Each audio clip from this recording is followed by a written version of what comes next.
सो जो हम last video में हमने ये लैटिस एनर्जी देखी थी।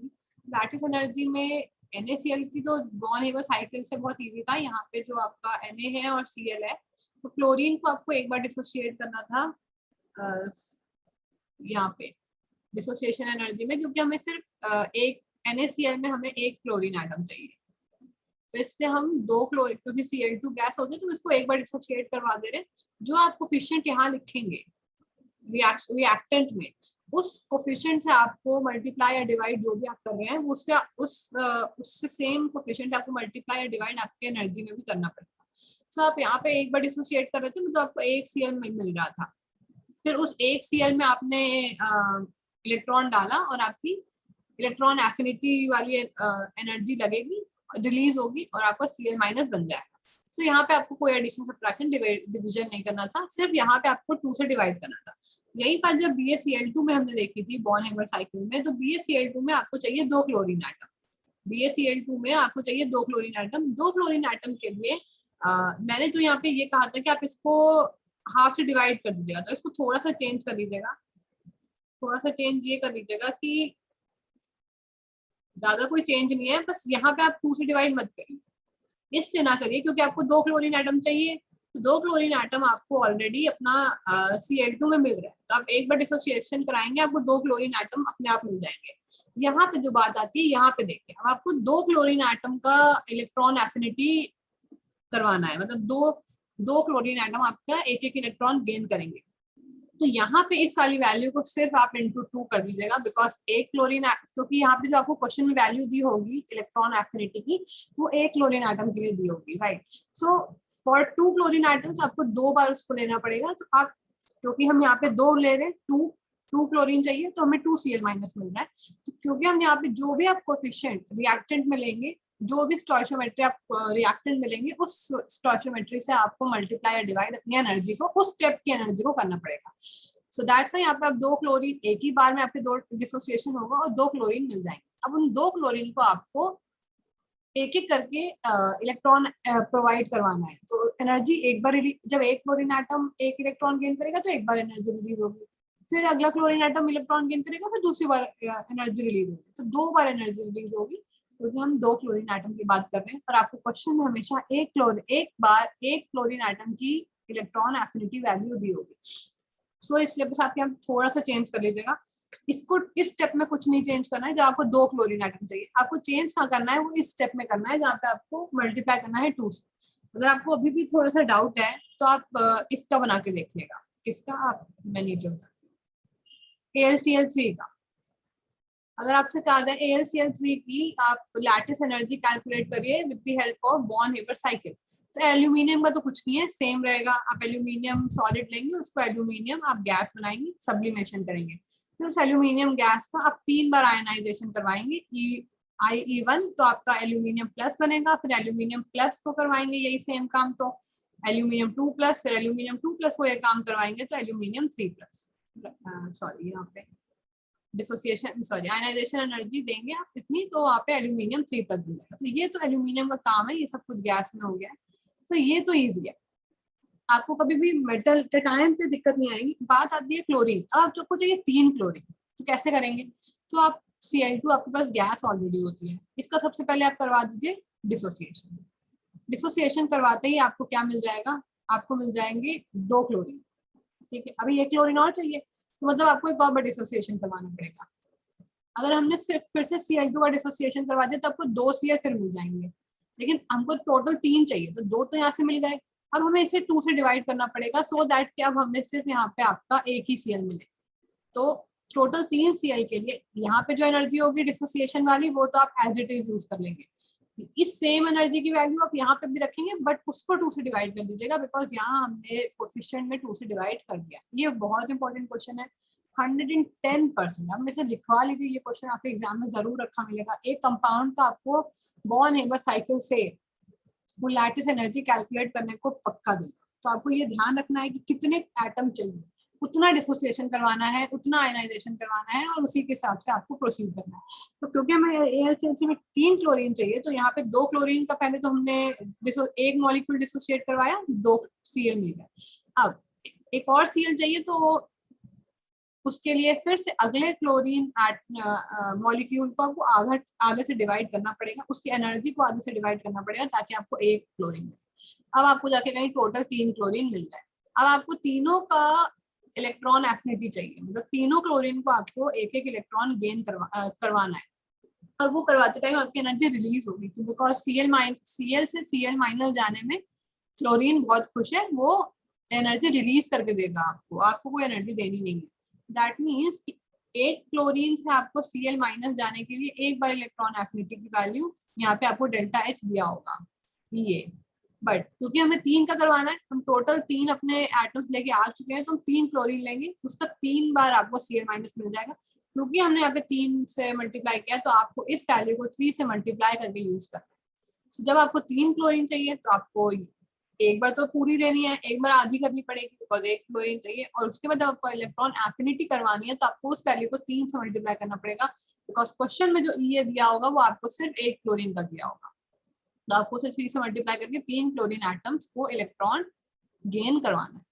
तो ये बात ध्यान रखेंगे, ये थोड़ा मल्टीप्लिकेशन डिवीजन में हमेशा थोड़ा सा कंफ्यूजन रहता है, तो वो पिछली बार मेरे को भी हो गया था BaCl2 वाले में, तो मैंने अभी क्लियर कर दिया है कि डिसोसिएशन वाले में मत करिएगा कुछ, आपको ऑलरेडी 2 क्लोरीन मिल रहे हैं, सिर्फ आप इलेक्ट्रॉन एफिनिटी के टाइम आप 2 से मल्टीप्लाई कर लीजिएगा, बिकॉज एक क्लोरीन की वैल्यू, एक क्लोरीन एटम के लिए इलेक्ट्रॉन एफिनिटी की वैल्यू आपको क्वेश्चन में गिवन होगी, राइट। सो ये थी हमारी बॉन्ड नंबर साइकिल। इसका एक क्वेश्चन आपके टर्मिनल क्वेश्चन में दिया है, वो क्वेश्चन हम यूनिट खत्म करने के बाद करेंगे, राइट। तो अभी तक हमने जो भी पढ़ा है काफी इजी यूनिट है ये, बहुत ही इजी, और अभी अगर अभी तक आपको ये डिफिकल्ट लग रही है तो आगे जो अब हम पढ़ने वाले हैं इस यूनिट में दैट इज और इजी, मतलब इतना इजी भी नहीं बता सकते। तो आपको सब आता भी है, इस बार जो अब हम पढ़ने जा रहे हैं इसमें से मैक्सिमम पार्ट आपको आता है, तो मैं वो स्किप कर दूंगी, आप रीड कर लीजिएगा बुक से और आपका हो जाएगा। सो अभी तक जो इस चैप्टर में हमने लैटिस एनर्जी पढ़ी है, that is very very important concept. Born Haber cycle से जो लैटिस एनर्जी निकालनी है वो क्वेश्चन आपको जरूर मिलेगा, और मुझे पता है कि आपके एग्जाम में क्या आने वाला है। I know every each and every question कि आपको एग्जाम में क्या क्या मिलने वाला है, बिकॉज इतने सारे केमिस्ट्री के एग्जाम देने के बाद अब मुझे इतना तो आइडिया है कि आपको एग्जाम में क्या पूछेगा। तो अब इस यूनिट को खत्म कर देते हैं, बहुत थोड़ा सा पार्ट बचे हैं, तो शुरू करते हैं solvation and solvation energy. Solvation and solvation energy, ये क्या है? बहुत इजी कंसेप्ट, बहुत इजी, बस सुनना है और आपके क्वेश्चन निकल जाएंगे। अभी तक हमने लैटिस एनर्जी पढ़ी, कुछ सॉल्युबिलिटी की बात हमने ऊपर शुरू कर दी थी, कुछ सॉल्युबिलिटी की बात हमने आपकी बुक में जो एल्कलाइन अर्थ मेटल और फर्स्ट ग्रुप और second group alkaline metal and alkaline earth metal वाली जो बात कर रहे थे, उनकी क्लोराइड्स की हम सॉल्युबिलिटी के बारे में बात कर रहे थे। तो सॉल्युबिलिटी जो है, सॉल्युबिलिटी मतलब सॉल्वेशन नहीं है, सॉल्युबिलिटी है, सॉल्युबिलिटी एंड सॉल्वेशन एनर्जी दो टर्म्स है। तो व्हाट इज सॉल्युबिलिटी? भाई कोई भी कंपाउंड किसी भी किसी भी सॉल्वेंट में जाके कितनी जल्दी डिसॉल्व हो सकता है, वो उसकी सॉल्युबिलिटी। आप एक बात खुद ही सोचिए, अगर किसी कंपाउंड की लैटिस एनर्जी ज्यादा है, अगर किसी कंपाउंड की लैटिस एनर्जी ज्यादा है तो क्या वो जल्दी सॉल्युबल होगा, या किसी कंपाउंड की लैटिस एनर्जी कम है वो जल्दी सॉल्युबल होगा? लैटिस एनर्जी क्या बताती है? लैटिस एनर्जी ये बताती है जितनी, जब कंपाउंड बन रहा होगा, जब बॉन्ड्स फॉर्म हो रहे होंगे, तो जितनी ज्यादा एनर्जी रिलीज होगी आपके बॉन्ड्स उतने स्ट्रॉन्ग होंगे, और अगर बॉन्ड जितने ज्यादा स्ट्रॉन्ग होंगे तो सॉल्युबिलिटी के लिए, मतलब पानी में कुछ भी डिजोल्व होने के लिए या सॉल्वेंट में कंपाउंड को डिजोल्व होने के लिए क्या नेसेसिटी है? भाई जरूरी है कि बॉन्ड्स का टूटना। NaCl है, उसको अगर पानी में आपको डिजोल्व करवाना है, इसका मतलब आपको उसे आयंस में तोड़ना है, आपको Na+ और Cl- बनाना है, तब वो जाके आपको वाटर के साथ इंटरेक्ट करेगा और पानी में सॉल्युबल होगा। तो जो मेन बेसिसिटी, जो बेसिक नेसेसिटी है, that is your to break the bonds. अब अगर किसी कंपाउंड को बनते टाइम बहुत ज्यादा लैटिस एनर्जी रिलीज हुई होगी, इसका मतलब वो कंपाउंड बहुत ज्यादा स्टेबल होगा, और उसके बॉन्ड्स को तोड़ने के लिए आपको ज्यादा मेहनत करनी पड़ेगी। और अगर कोई कंपाउंड को बनते टाइम कम लैटिस एनर्जी रिलीज हुई होगी, मतलब किसी कंपाउंड की लैटिस एनर्जी कम होगी, मतलब उसके बॉन्ड्स थोड़े वीक होंगे, उतने स्ट्रॉन्ग नहीं होंगे, और आपको उस कंपाउंड को तोड़ने में उतनी मेहनत नहीं करनी पड़ेगी। मतलब कि जिस कंपाउंड की लैटिस एनर्जी ज्यादा होगी उसको सॉल्यूबल करवाने में आपको ज्यादा मेहनत लगेगी, और जिस कंपाउंड की लैटिस एनर्जी कम होगी वो कंपाउंड इजीली सॉल्यूबल होगा सॉल्वेंट में, आपको उतनी मेहनत नहीं करनी पड़ेगी।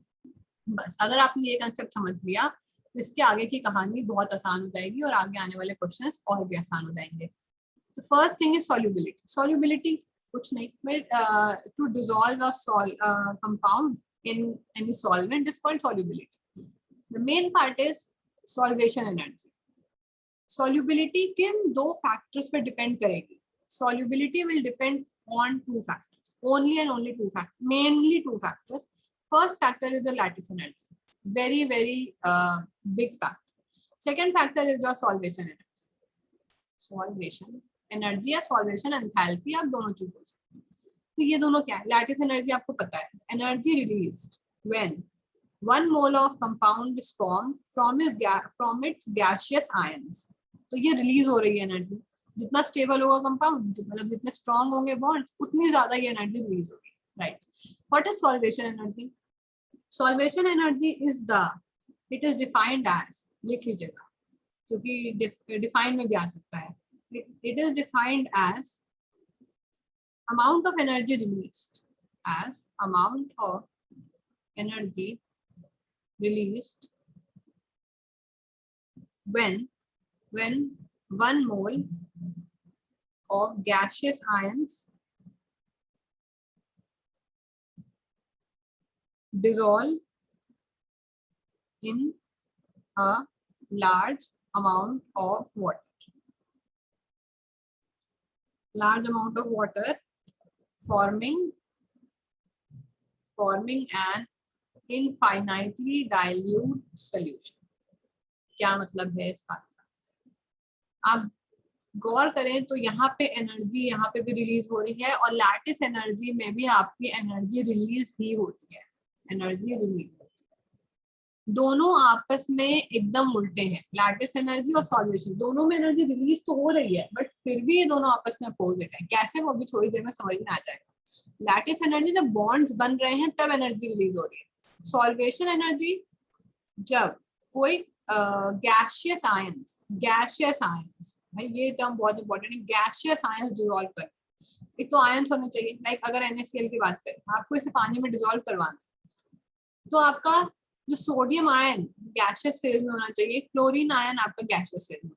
जब ये आयंस पानी में जाके डिसॉल्व होंगे, कुछ एनर्जी रिलीज होगी, and that energy is called solvation energy. It is defined as amount of energy released when 1 mole of gaseous ions dissolved in a large amount of water forming an infinite dilute solution। इन सब का मतलब नहीं है, सिर्फ आपको main बात ये है कि क्या है सॉल्वेशन एनर्जी, को बस ये है कि energy released when 1 mole of gaseous ions are dissolved। Energy release ही हो रही है, लेकिन कब? जब आपके बॉन्ड टूट रहा हो, मतलब जब आयंस पानी में जा रहे हैं तब एनर्जी रिलीज हो रही है। और लैटिस एनर्जी जब आपके बॉन्ड्स बन रहे हैं तब एनर्जी रिलीज हो रही है। दोनों में डिफरेंस है, यहाँ पे बॉन्ड बनते टाइम एनर्जी रिलीज हो रही है, यहाँ पे बॉन्ड टूटते टाइम, मतलब सॉल्वेशन जब NaCl टूट चुका है, वो जब पानी में जा रहा है तब एनर्जी रिलीज हो रही है, इसलिए दोनों आपस में अपोजिट है। अब आपको किसी भी कंपाउंड की अगर कोई कंपाउंड पानी में ज्यादा सॉल्यूबल है या कम सॉल्यूबल है, ये सब कंपेयर करने के लिए हम इन दो फैक्टर्स का यूज करने वाले हैं, solvation energy and lattice energy. अब यहाँ से एक बार ध्यान से समझेंगे, NaCl अगर है, NaCl हमारा सॉलिड अगर हमने लिया है, उसमें उसको हमने किसी भी तरह गैसियस आयन से बना दिया। कैसे बनाएंगे? आपको आता है बॉन लीवर साइकिल से। भाई पहले हम सोडियम लेंगे, सोडियम को हम सबलाइम करेंगे, उसको गैस बन जाएगा, और फिर जो सोडियम गैसियस सोडियम एटम होगा, हम उसमें से अपने आयनाइजेशन एनर्जी डाल के एक इलेक्ट्रॉन बाहर निकाल देंगे, आपका Na+ आयन तैयार हो जाएगा इन दी गैसियस। तो वो सब आपको पता है, बॉन लीवर साइकिल से हम अभी पढ़ गए। नाउ सेकेंड एटम जो है उसका क्लोरीन एटम। जब ये क्या हो रहा है, आपका NaCl जब हम तोड़ रहे हैं तो वो अपने गैसियस फेज में चला जा रहा है। अगर इसका उल्टा देखिए, इसका उल्टा हम ये जानते हैं, Na+ in gaseous plus Cl- in gaseous will give you NaCl, right. ये हम जानते हैं। ये कौन सी एनर्जी है? अगर ये रिएक्शन होती है तो कौन सी एनर्जी रिलीज होती है? ये वही लैटिस एनर्जी ही तो रिलीज होती है, और ये आपकी नेगेटिव में होती है लैटिस एनर्जी। अगर कंपाउंड स्टेबल बन रहा है तो आपकी लैटिस एनर्जी नेगेटिव है। अब आपने इस रिएक्शन को पलट दिया, अब आप NaCl बने हुए को आप तोड़ रहे हो, तो ये भी लैटिस एनर्जी है, बट जैसे साइन अपोजिट हो जाएगा। मतलब जितनी एनर्जी आपका एट कंपाउंड बनते टाइम रिलीज हुई थी, अब अगर आपको उसी सेम कंपाउंड को तोड़ना है तो आपको उतनी ही सेम अमाउंट ऑफ एनर्जी देनी पड़ेगी। तो जितनी रिलीज हुई थी नेगेटिव में हुई थी, उतनी ही पॉजिटिव एनर्जी अगर आप बने हुए NaCl को दे देंगे तो वो अपने गैसियस आयंस में फिर से टूट जाएगा। तो ठीक है, यहाँ इसको भी हम लैटिस एनर्जी, डिसोसिएशन एनर्जी होगी लैटिस एनर्जी वाली, this is called lattice dissociation energy. इसकी वैल्यू कितनी होगी? इसकी वैल्यू सेम होगी जो लैटिस एनर्जी थी, बस साइन क्या होगा, इस बार पॉजिटिव होगा, बिकॉज आपको एनर्जी देनी पड़ रही है, आप लैटिस तोड़ रहे हैं, this is lattice dissociation energy. ठीक है, इसमें कोई बहुत बड़ी बात नहीं है, बहुत सिंपल सी बात। अब आपको सॉल्यूबल, ये आयंस बन गए, अब आपको इसे सॉल्यूबल करना है। प्लस गैस को जब आप पानी में डालेंगे तो गैसियस से वो एक्वस बन जाएगा। अब वो अपने गैसियस फेज में तो है नहीं, एक्वस फेज में चला जाएगा। अब ये जैसे ही Na+ पानी में डिसॉल्व होगा, आपको कुछ एनर्जी रिलीज होती हुई दिखेगी, रिलीज होके मिलेगी, and that energy is called hydration energy of sodium plus, hydration energy of Na+। ये आपको कैसी वैल्यू, ये कैसी वैल्यू है, ये पॉजिटिव मिलेगी, मतलब आपको देनी पड़ेगी। ये कैसी है, आपको नेगेटिव वैल्यू मिलने वाली। थर्ड, सोडियम डिसॉल्व कर दिया, अब क्लोराइड भी डिसॉल्व कर देते हैं। क्लोराइड जो गैस में था, अब ये पानी में डिसॉल्व होगा तो आपको बना लेगा Cl- आपका एक्वस में। फिर से सेम यही होगा, हाइड्रेशन एनर्जी ऑफ Cl-, ये अगेन आपको नेगेटिव मिलेगी जब ये पानी में जाके डिसॉल्व होगा, राइट। अब हम इसको अगर तीनों इक्वेशंस को आपकी कंबाइन कर दें, तीनों इक्वेशंस को कंबाइन करने का मतलब है कि हम आपकी इन तीनों इक्वेशंस को ऐड कर दें, क्या बन जाएगा, कुछ ये बन जाएगा कि NaCl सॉलिड प्लस वाटर आपका देगा Na+ एक्वस, देन आपका Cl- एक्वस, बस। और ये आपकी जो फाइनल एनर्जी बनेगी, दिस डेल्टा H सॉल्यूशन, या इसका पूरा नाम enthalpy of solution, this is your solvation energy, this is enthalpy of solution. मतलब कि आपका जब कंपाउंड सीधे पानी में डाल दिया आपने NaCl में, तो वो अपने एक्वस आयंस में कन्वर्ट हो गया, दिस इज योर। क्योंकि आप जब कंबाइन करेंगे इक्वेशंस को, तो अगर आप देखें तो दिखाने की जरूरत नहीं है, ये इससे कट जाएगा, ये आपका इससे कट जाएगा, तो आपके पास सिर्फ NaCl बचेगा, पानी बचेगा, Na+ एक्वस बचेगा और Cl- एक्वस बचेगा। तो अब अगर हमने आपकी इक्वेशंस बना ली हैं, तो वैल्यू कैसे निकालेंगे, किसकी वैल्यू निकालनी है हमें, इसकी एंथैल्पी ऑफ सोल्यूशन। ये एंथैल्पी ऑफ सोल्यूशन जितना हमें नेगेटिव मिलेगा, एंथैल्पी ऑफ सोल्यूशन जितना ज्यादा नेगेटिव मिलेगा, आपकी कंपाउंड उतना जल्दी पानी में डिसॉल्व हो जाएगा। और ये एंथैल्पी ऑफ सोल्यूशन जितना कम नेगेटिव मिलेगा, जब जितनी कम एनर्जी रिलीज होगी उतना कम सॉल्यूबल होगा, जितनी ज्यादा एनर्जी रिलीज होगी उतना ज्यादा सॉल्यूबल होगा, सिंपल सी बात है। अब अगर हमें इसे delta H solution, that is enthalpy of solution निकालने की बात आए, तो क्या करना है हमने, क्योंकि इन तीनों इक्वेशन को ऐड किए करके ये बनाया है, तो इसकी वैल्यू को भी निकालने के लिए हम इन तीनों वैल्यू को ऐड कर देंगे, ऊपर वाली जो हमने 1, 2 और 3 वैल्यू ली है। अगर हम ऐड करें तो पहली delta H hydration of Na+ plus delta H hydration of Cl- plus, क्योंकि वहां पे पॉजिटिव हो जाएगी ना ये, minus delta H of your lattice. So this is your overall equation, जिससे आप डेल्टा H सॉल्यूशन अपना निकालें। मैंने ये नेगेटिव साइन क्यों लगाया, ये आपको एक फ्लो चार्ट से समझ में आएगा, वो देखते हैं।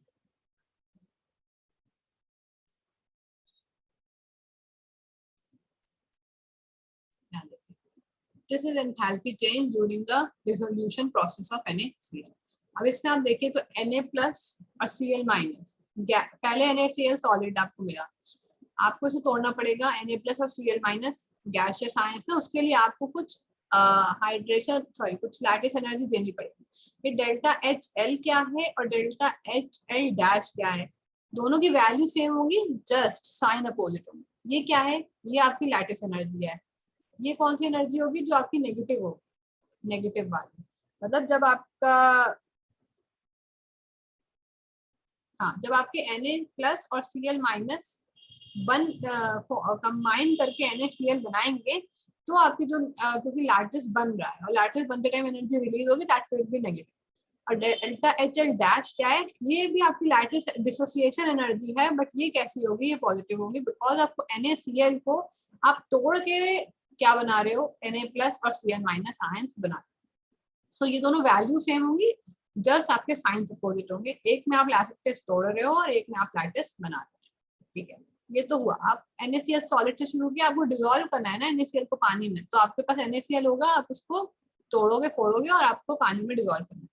NaCl पे आपने लैटिस डिसोसिएशन एनर्जी, जितनी एनर्जी डाली that is in positive value आपने दी, तब आपके ये आयंस में कन्वर्ट हो गया, Na+ and Cl-। now this Na+ and Cl- has to be made soluble in water. Na+ जाएगा पानी में, एक्वस बन जाएगा, Cl- जाएगा पानी में, एक्वस बन जाएगा। इन दोनों के पानी में डिसॉल्व होते टाइम आपको कुछ एनर्जी रिलीज होके मिलेगी, that will be negative form. तो वो एनर्जी कौन सी एनर्जी होगी, वो आपकी ये होगी डेल्टा H हाइड्रेशन वाली एनर्जी। इस हाइड्रेशन में आपकी Na की भी हाइड्रेशन एनर्जी एडेड है और Cl- की भी, दोनों नेगेटिव होंगी, तो टोटल मिला के नेगेटिव और नेगेटिव आप ऐड करेंगे तो आपकी ये वाली एनर्जी जो है वो पूरी नेगेटिव आएगी। और डायरेक्ट एक इक्वेशन में बात करें, यानी कि ये वाली equation, that is Na solid से हम एक्वस लेके जा रहे हैं, और इस प्रोसेस को हम ये एंथैल्पी ऑफ सॉल्यूशन कह रहे हैं। सो हम इस फ्लो चार्ट से अगर देखें तो what is enthalpy of solution, enthalpy of solution ये वाली वैल्यू है, ये किसके बराबर है, ये आपकी, अगर हम पूरी की पूरी हाइड्रेशन में से आपकी लैटिस एनर्जी माइनस कर दें, तो आपकी ये एंथैल्पी ऑफ सॉल्यूशन वाली वैल्यू निकल आएगी। इसलिए हमने एंथैल्पी ऑफ सॉल्यूशन निकालने के लिए आपकी हाइड्रेशन एनर्जी पूरी Na की भी और Cl की भी, इन्होंने यहाँ पे एक कॉमन टर्म में डेल्टा H हाइड्रेशन लिख दिया है। मैंने यहाँ पे delta H hydration of sodium, delta H hydration of chlorine दोनों का लिया है। दोनों में से दोनों की हाइड्रेशन एनर्जी ये पूरी नेगेटिव होगी ओवरऑल ये वैल्यू आपकी ऑलरेडी नेगेटिव है। अब इसमें से आपको अपनी जो आप एनर्जी दे रहे हो कंपाउंड को तोड़ने के लिए, वो आपको इसमें से माइनस करनी पड़ेगी, तब आपकी डेल्टा H solubility वाली यानी एंथैल्पी ऑफ सॉल्यूशन वाली आपकी एनर्जी आपको मिल जाएगी। So this value will be positive.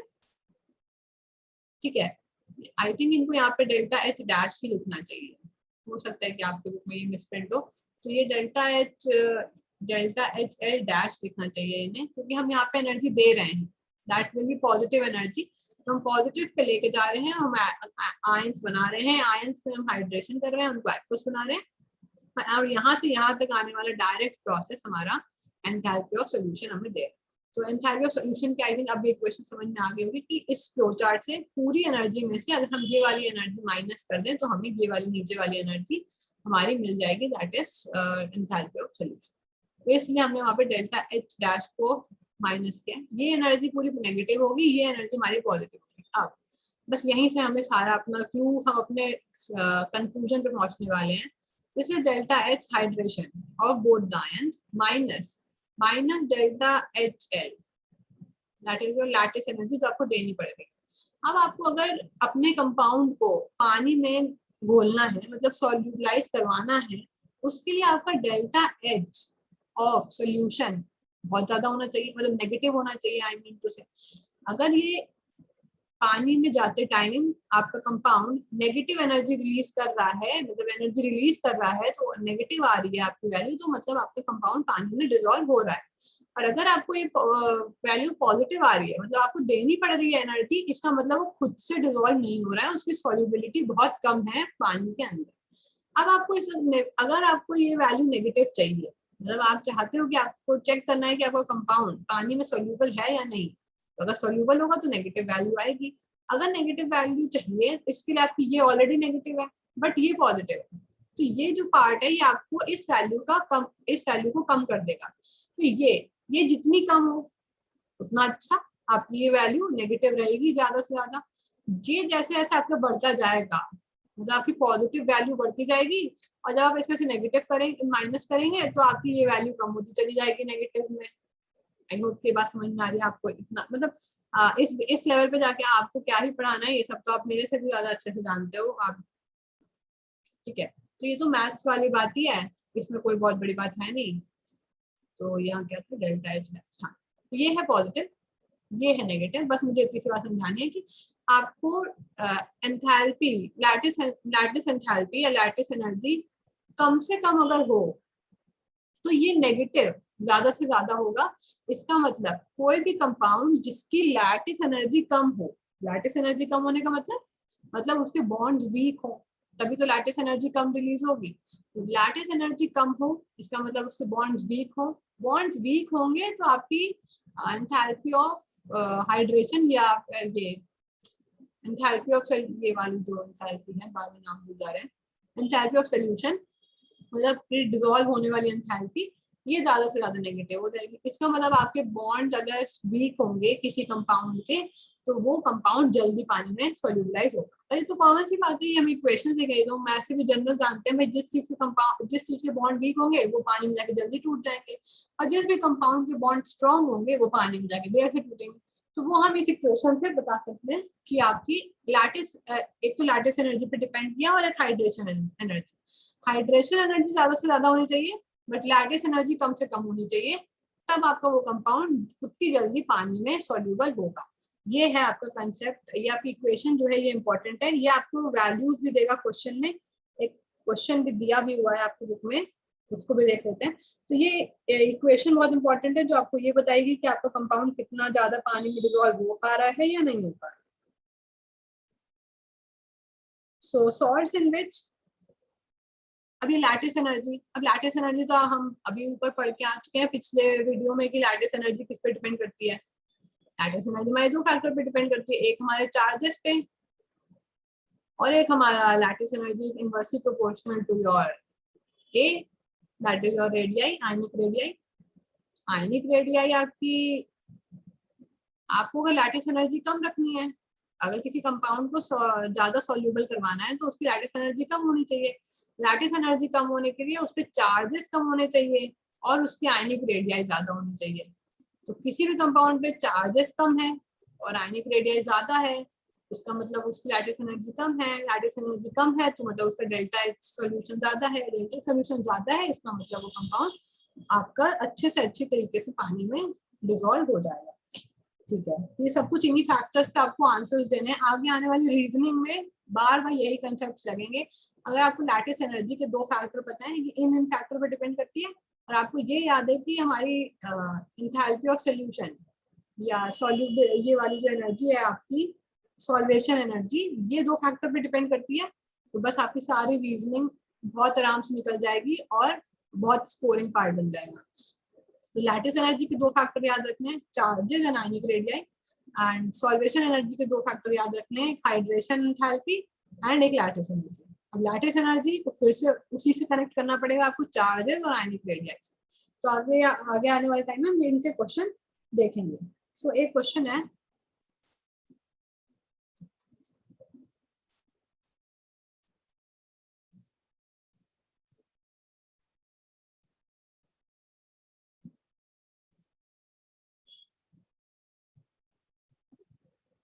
ये lattice energy for KCl is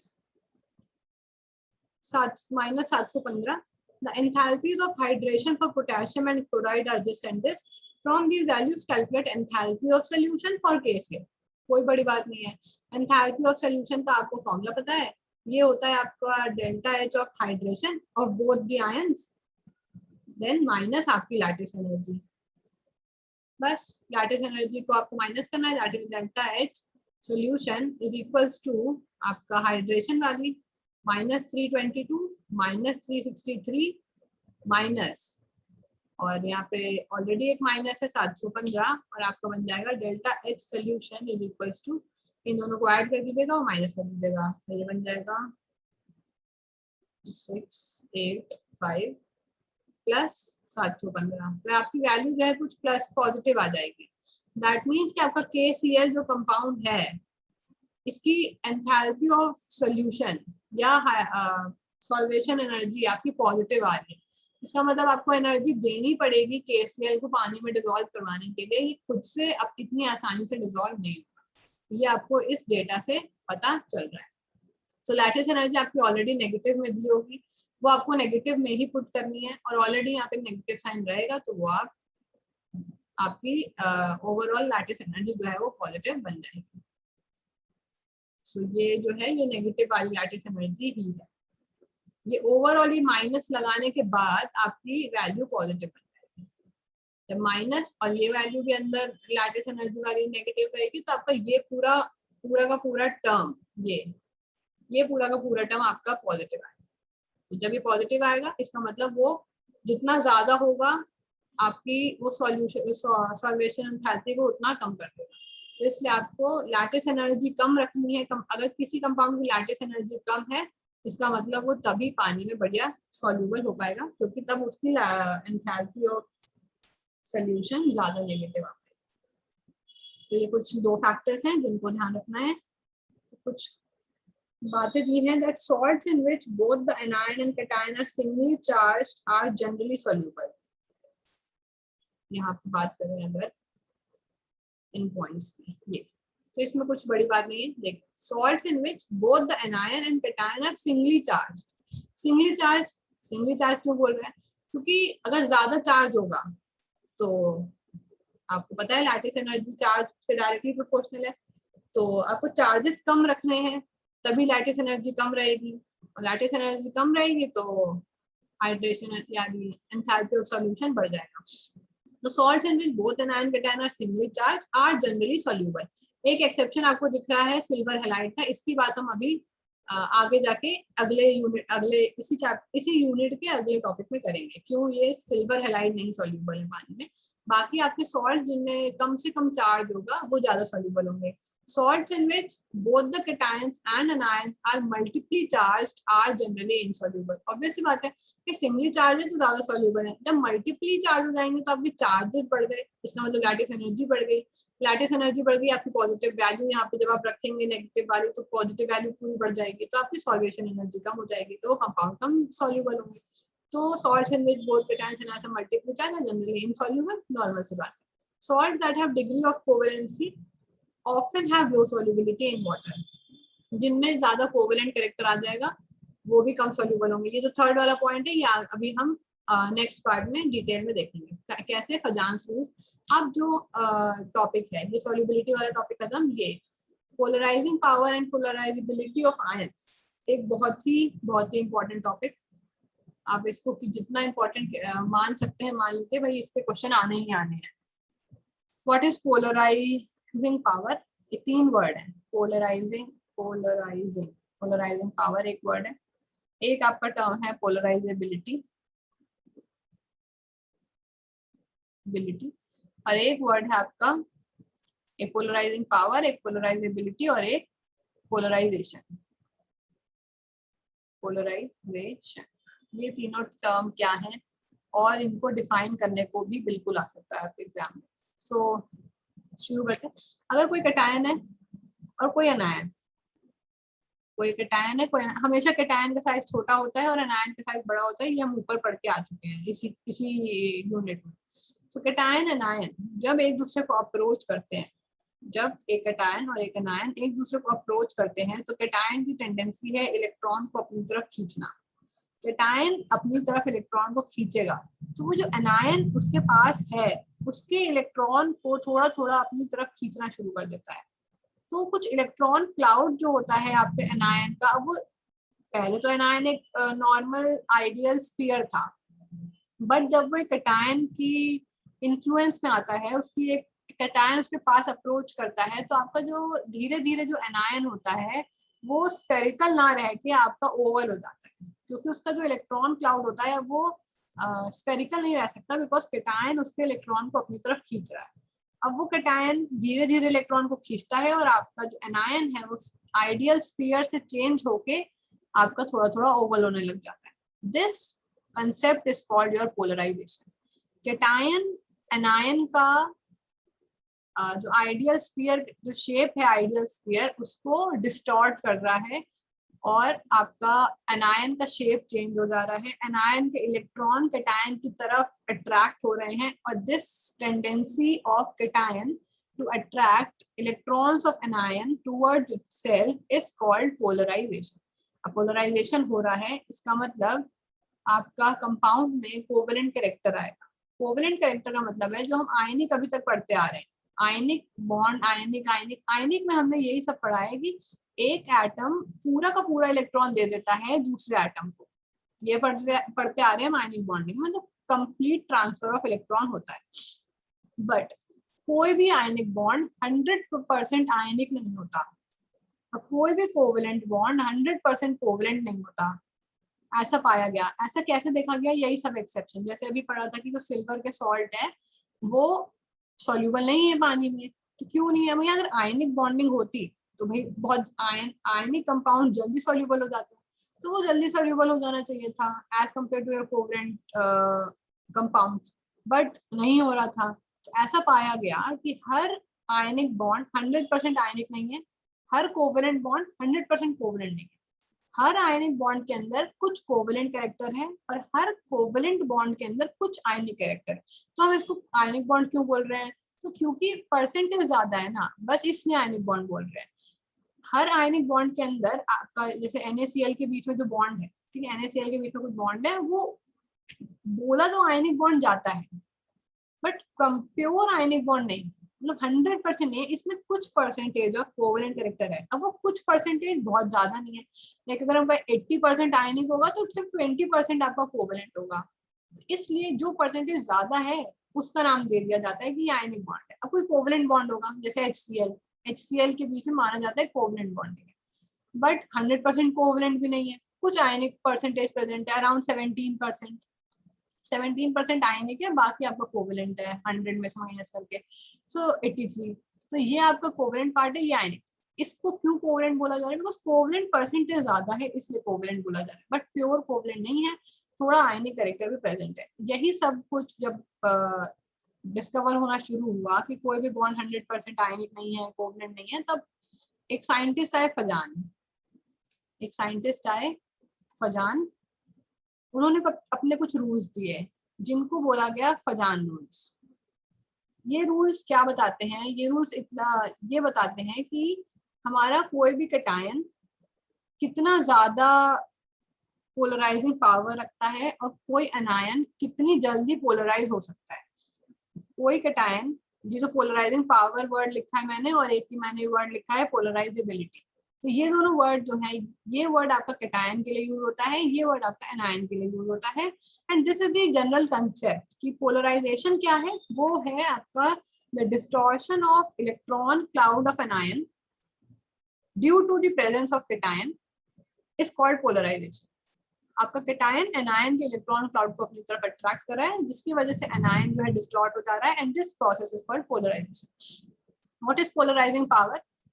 cation, जो आपका कैटायन है, वो कितने जल्दी या कितने अच्छे से आपका इलेक्ट्रॉन खींच पा रहा है एनायन का, मतलब कैटायन के अंदर कितनी पावर है एनायन को डिस्टॉर्ट करने की, that power is called polarising power of cation. What is polarisability? Anion की कितनी टेंडेंसी है पोलराइज होने की, कौन सा एनायन ज्यादा पोलराइज हो जाएगा, कौन सा एनायन कम पोलराइज होगा, दैट ऑल इज पोलराइजेबिलिटी।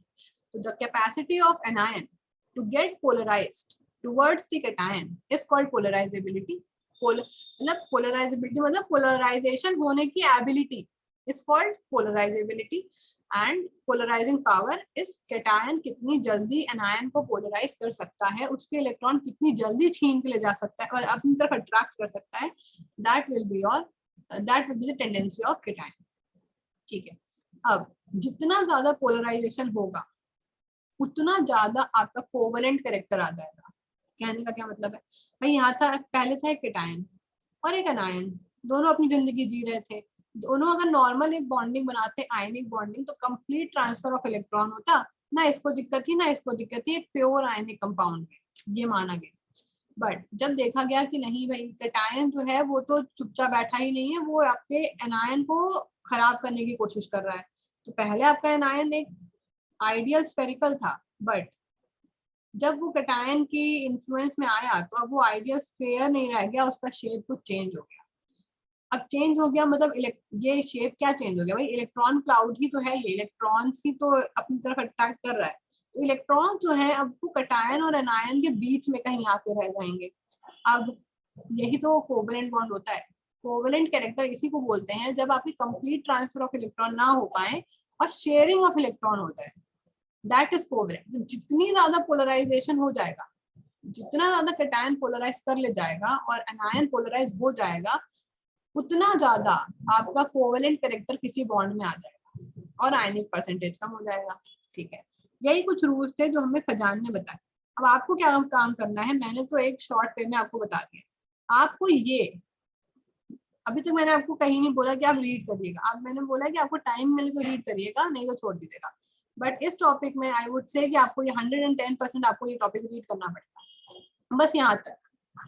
इस पेज को अराउंड मुश्किल से 10 मिनट भी नहीं लगेगा और इसको रीड कर लीजिएगा प्लीज, ये बहुत ही इंपॉर्टेंट है। आपको ये पढ़ के आराम से समझ में आ जाएगा कि क्या कहना चाहता है पोलराइजेशन और क्या होता है पोलराइजिंग पावर और क्या होती है पोलराइजेबिलिटी। अब आते हैं Fajan rule, very important rule, inorganic की जान है ये फजान रूल। बहुत सारे कंसेप्ट आपके फजान रूल पे एक्सप्लेन हो जाते हैं, बहुत सारी एबनॉर्मलिटीज एक्सप्लेन हो जाती हैं, बहुत सारे एक्सेप्शंस एक्सप्लेन हो जाते हैं। So first Fajan rule says a cation, short में लिखेंगे, ठीक है, a cation cation will be having more polarizing power if it is small and highly positively charged. So polarizing power of cation is directly proportional to what? It is directly proportional to small size of cation. It's a small size. हम सिर्फ अभी cation की बात करें, जितना cation का size छोटा होगा वो उतना ज्यादा पोलराइजिंग पावर रखेगा। Second, polarising power of cation is directly proportional to positive charge on cation. ये सब आप अगर ध्यान से सोचें तो कोई बड़ी बात नहीं, कुछ नहीं बताया फजान ने, ऐसा कुछ अलग एक्सेप्शन कोई अनोखी बातें नहीं बता दी। इन्होंने बोला कि polarising power of cation is directly proportional to its small size. जितना छोटा कैटायन होगा, अब आप बताइए भाई, जितना छोटा कैटायन होगा मतलब न्यूक्लियस तो है उसके पास। अब कैटायन का मतलब है, अगर मैंने बनाया एक आपका मैंने बनाया आपका सोडियम पॉजिटिव बना दिया। सोडियम पॉजिटिव बनाने के लिए सोडियम के पास न्यूक्लियस होगा बीच में और एक दो शेल होंगी जो जिसमें से आपका लास्ट ऑर्बिटल में से इलेक्ट्रॉन निकला हुआ है। और हम ये ऑलरेडी बात कर चुके हैं कि जितना ज्यादा चार्ज होगा किसी कैटायन पे, जितना ज्यादा चार्ज होगा उसका साइज उतना छोटा होगा। मतलब सोडियम प्लस की बात करें, उसके बाद आप मैग्नीशियम 2+ की बात कर लीजिए, उसके बाद एल्यूमिनियम 3+ की बात कर लीजिए, तो साइज जो है, आप जितने ज्यादा चार्ज, जितना ज्यादा इलेक्ट्रॉन आप ऑर्बिटल से बाहर निकालते जाएंगे, कैटायन का साइज छोटा होता जाता है। वहीं एनायन के साथ उल्टा होता है, जब एनायन में इलेक्ट्रॉन भरते जाएंगे तो एनायन का साइज बढ़ता चला जाता है। तो बस इन्होंने बोला कि polarising power is directly proportional to small size. Obvious सी बात है, जब साइज छोटा होगा तभी तो वो उसका न्यूक्लियस के पास होगा। अब वो न्यूक्लियस चार्ज जो आ गया है उस पे, उसका साइज भी छोटा है, न्यूक्लियस के पास भी है इलेक्ट्रॉन, तब उसको खींचने की टेंडेंसी ऑब्वियसली बढ़ जाएगी। तो पहला रूल ये था कि कैटायन सबसे छोटा होना, जितना छोटा हो सकता है उतना छोटा हो।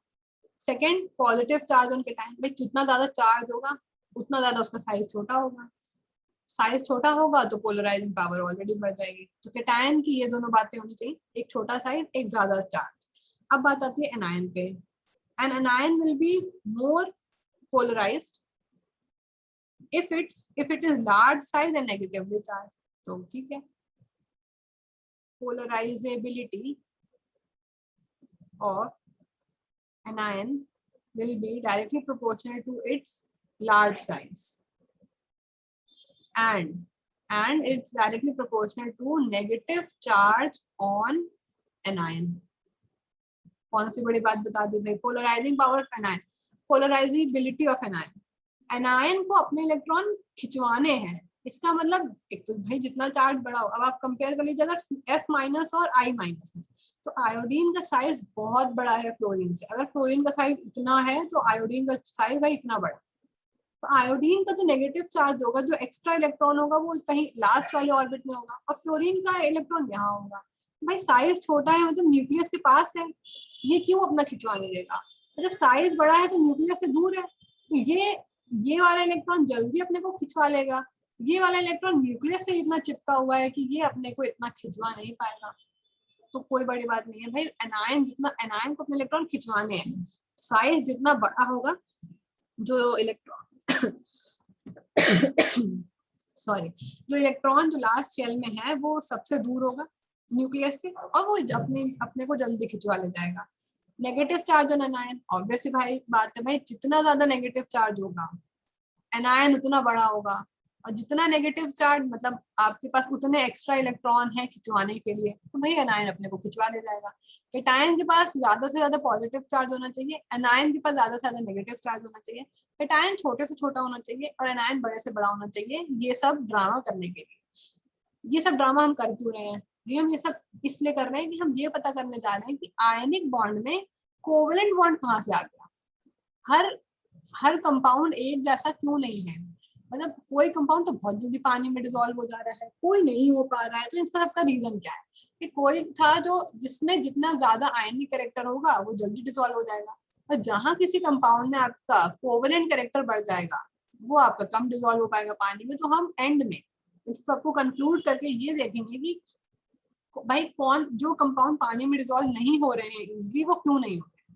उनमें आयंस तो बन रहे हैं बट उनका बॉन्ड प्योर आयनिक बॉन्ड नहीं है, उसमें कुछ कोवेलेंट कैरेक्टर प्रेजेंट है जिसकी वजह से वो डिसॉल्व नहीं हो रहे। तो ये थे आपके दो रूल, ये मेन रूल्स दो। एक थर्ड रूल और है, ये उतना मतलब मेन तो नहीं है बट इम्पोर्टेंट है। Polarization is favored if the cation does not have a noble gas configuration. तो polarization is inversely proportional to your noble gas configuration. Noble gas configuration. अब इसमें कौन सी बहुत बड़ी बात है भाई? ऑब्वियस सी बात है, अगर किसी एनायन का या कैटायन का नोबल गैस कॉन्फ़िगरेशन अटेन है, भाई किसी ने इलेक्ट्रॉन रिलीज किया या किसी ने इलेक्ट्रॉन गेन किया, उसके बाद वो नोबल गैस कॉन्फ़िगरेशन बन गया, तो वो क्यों चाहेगा और इलेक्ट्रॉन लेना या देना? नहीं चाहेगा ना। नोबल गैस कॉन्फ़िगरेशन बन गया मतलब वो ऑलरेडी स्टेबल हो गया। अब कोई कैटायन ने इलेक्ट्रॉन दिया और वो नोबल गैस में बन के बैठ गया, तो वो क्यों और इलेक्ट्रॉन एनायन को खींचेगा? तो वो खींचेगा ही नहीं, मतलब पोलराइजेशन कम से कम होगा। वही सेम चीज एनायन के साथ। अगर किसी एनायन ने अगर किसी एटम ने इलेक्ट्रॉन गेन करके अपने को खुद को एनायन बनाया और वो एनायन वाली कॉन्फ़िगरेशन आपकी नोबल गैस कॉन्फ़िगरेशन बनी हुई है, तो वो ऑलरेडी स्टेबल है, वो क्यों अपने इलेक्ट्रॉन खिंचवाना चाहेगा किसी से? तो ऐसे केस में अगर एनायन या कैटायन आपका नोबल गैस कॉन्फ़िगरेशन अटेन करके बैठ गया, जनरली हम ये बात कैटायन के केस में करते हैं, तो polarisation is favored if cation does not have a noble gas configuration. Generally noble gas configuration of cation बोल सकते हैं। एनायन की तो क्या ही बात करेंगे, एनायन जितना बड़ा होगा अपने आप ही इलेक्ट्रॉन खिंचवा लेगा।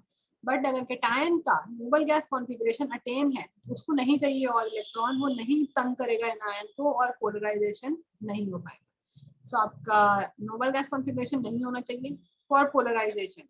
आपका एनायन का साइज बड़ा होना चाहिए, कैटायन का साइज छोटा होना चाहिए। एनायन पे ज्यादा से ज्यादा नेगेटिव चार्ज होना चाहिए और कैटायन पे कम ज्यादा से ज्यादा पॉजिटिव चार्ज होना चाहिए। ये कुछ रूल्स हैं जिसके बेसिस पे हम अपना कोवेलेंट कैरेक्टर डिसाइड करने वाले हैं। बहुत इंपॉर्टेंट, मतलब बहुत बहुत इंपॉर्टेंट। इसके बेसिस पे आपको आगे बहुत सारे रीजनिंग क्वेश्चंस मिलेंगे और वो रीजनिंग क्वेश्चन आप देखते ही जान जाएंगे, अच्छा ये इस चैप्टर से आया है, इस टॉपिक से आया है, और आप आंख बंद करके उसका रीजन लिख सकते हैं। सो नेक्स्ट जो जी आपकी में दी हुई है that is charge density. Charge, अभी हम इन फजान रूल को अप्लाई करेंगे।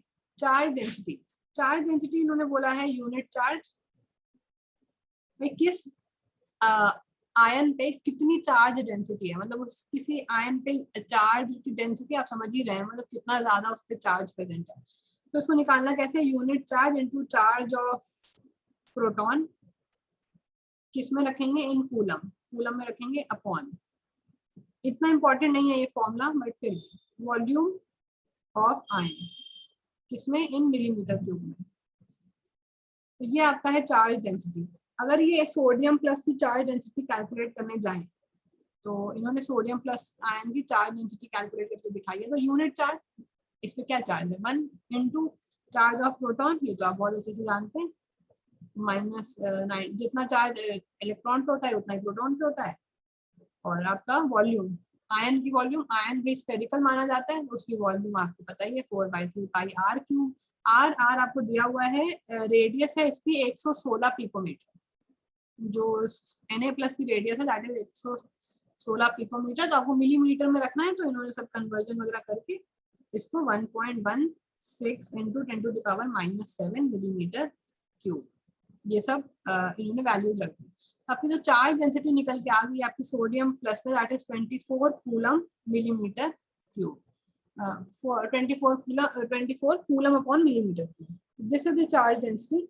यानी, और अगर हम यही चार्ज डेंसिटी अगर एल्यूमिनियम 3+ पे कैलकुलेट करने जाएं, तो चार्ज डेंसिटी आ जाती है 364 कूलम पर मिलीमीटर क्यूब। तो भाई एल्यूमिनियम 3+ की चार्ज डेंसिटी सोडियम प्लस से बहुत ज्यादा है, और यही तो चाहिए हमें पोलराइजेशन करवाने के लिए, चार्ज ज्यादा से ज्यादा हो कैटायन पे। अब हम चार्ज कैसे कंपेयर करेंगे, एक तो देखो, एक तो क्या, दो चीजें हो रही है साथ साथ। अगर हम सोडियम और एल्यूमिनियम को कंपेयर करें, सोडियम प्लस और एल्यूमिनियम 3+, एक तो सोडियम से एल्यूमिनियम का रेडियस बढ़ता जा रहा है, साथ में चार्ज बढ़ता जा रहा है, तो दो चीजों को कैसे कंपेयर करें, इसलिए इन्होंने चार्ज डेंसिटी टर्म निकाला।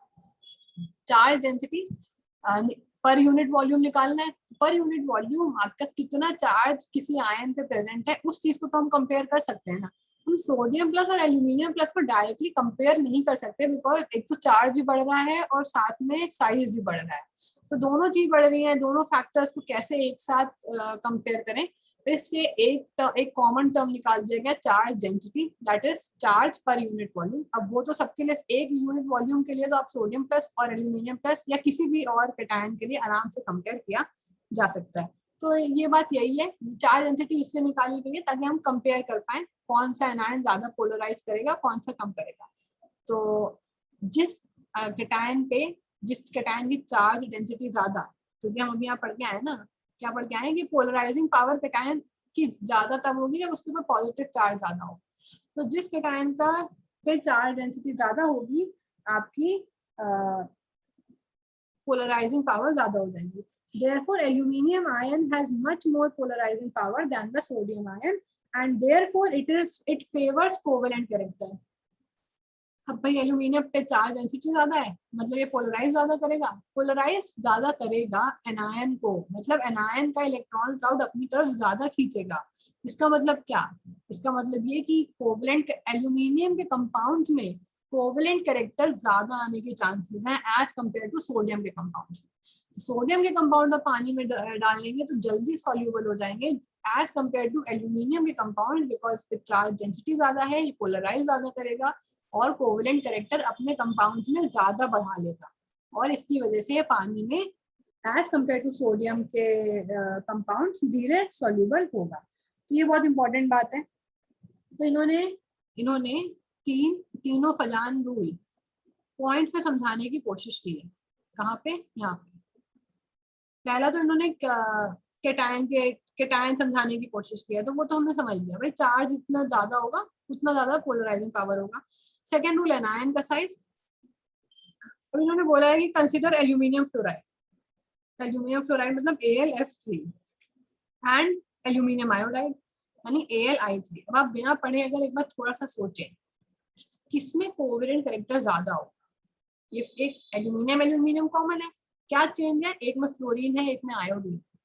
फ्लोरीन का साइज छोटा है, आयोडीन का साइज बड़ा है, और एनायन पोलराइजेशन होने के लिए एनायन का साइज जितना बड़ा होगा उतना ज्यादा पोलराइजेशन होगा, मतलब AlI3 will be having more covalent character as compared to AlF3 because AlI3 में ज्यादा पोलराइजेशन हो जाएगा, एल्यूमिनियम आयोडाइड का इलेक्ट्रॉन क्लाउड ज्यादा अपनी तरफ खींच लेगा, ज्यादा डिस्टॉर्ट कर देगा और आपका कोवेलेंट कैरेक्टर बढ़ जाएगा। देयरफॉर कोवेलेंट कंपाउंड्स, ये आपका AlI3 में ज्यादा कोवेलेंट कैरेक्टर आ जाएगा। अब इन्होंने इनकी मेल्टिंग पॉइंट कंपेयर करने को कहा है, तो melting point of fluoride is 1563 but aluminium iodide is 463।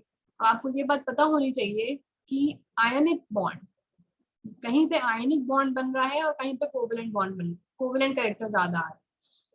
Bond नहीं लिखना चाहिए मुझे, अभी हम सब कैरेक्टर की बात कर रहे हैं। Ionic character and covalent character, किस ionic bonds are obviously more stronger, ionic bonds are, इस पॉइंट को तो आप भाई बहुत इंपॉर्टेंट है, बोल्ड करके लिख लीजिएगा। Ionic bonds are much more stronger than covalent bonds, क्योंकि आयनिक बॉन्ड्स में आपकी इलेक्ट्रोस्टैटिक फोर्सेस ऑफ अट्रैक्शन लग रहे हैं and that are the strongest forces.